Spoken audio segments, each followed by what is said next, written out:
సముద్రంలో ఒక చేప ఉంటుంది. ఆ చేప పేరు ఇలస. అది సముద్రంలోనే పడుతుంది. సముద్రంలో ఉన్నప్పుడు దాని విలువ 200 ఉంటుంది. అయితే వర్షాకాలంలో వరదలు పొంగినప్పుడు ఆ వరద నీళ్లు సముద్రంలోకి వెళ్ళగానే ఆ ఇలస గోదావరిలోకి వస్తుంది. ఆ ఎర్ర నీళ్లు తాగుతుంది. అది కొన్ని దినాలు గోదావరిలోనే ఉంటుంది. యానం మీదుగా ధవళేశ్వరం వైపు ఒడికి ఎదురుగా ఈదుకుని వెళ్తుంది. ఆ ధవళేశ్వరం వెళ్ళేసరికి దాని విలువ 30,000 పెరుగుతుంది.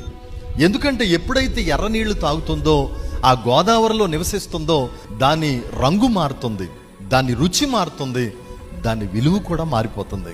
ఎగ్జాక్ట్లీ ఆ ఇలస సముద్రంలో ఉన్నప్పుడు దానికి విలువ లేనట్టుగా లోకములో ఉన్న మానవుడికి విలువ లేదు. ఎందుకంటే దేవుడు మానవుణ్ణి విలువైన వాడిగానే పుట్టించాడు. కానీ మానవుడు ఏం చేశాడంటే దేవుని మాట మీద తిరగబడి ఆజ్ఞ అతిక్రమం చేసి పాపంలో పడ్డాడు.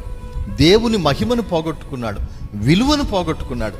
అయితే ఆ ఇలస గోదావరి నీళ్లు తాగడానికి గోదావరిలోకి వచ్చినట్టుగా ఈరోజు ఎవరైనా సరే యేసు ప్రభు సన్నిధికి వస్తే, యేసు ప్రభు సన్నిధిలో జీవనది ఉంది, జీవనది ఉంది. ఆ జీవనదిలో ఎప్పుడైతే నీళ్లు తాగుతావో, ఆ పరిశుద్ధాత్మ జీవనదిలో మునుగుతావో, ఆ పరిశుద్ధాత్ముడు నిన్ను కడగబోతున్నాడు, నీ స్వభావాన్ని మార్చబోతున్నాడు. నీ మనస్సులో ఉన్నటువంటి చెడు తత్వాన్ని అంతా తీసేసి నీ హృదయాన్ని పవిత్రపరిచి నిన్ను ఒక మహిమగల వ్యక్తిగా మార్చబోతున్నాడు. అమ్మా, నా యేసు ప్రభు విలువలేని నీ జీవితానికి విలువ ఇవ్వబోతున్నాడు. దేవుని మహిమతో నింపబోతున్నాడు. అనేకులకు దీవెనగా మార్చబోతున్నాడు. రా, ఇలస ఏ విధంగా గోదావరిలోకి వచ్చి పులసగా మారిందో, నీవు దేవుని సన్నిధికి వచ్చి విలువలేని నీ జీవితాన్ని విలువైనదిగా మార్చుకోవాలని నేను ప్రభువు పేరట మనవి చేస్తా ఉన్నాను.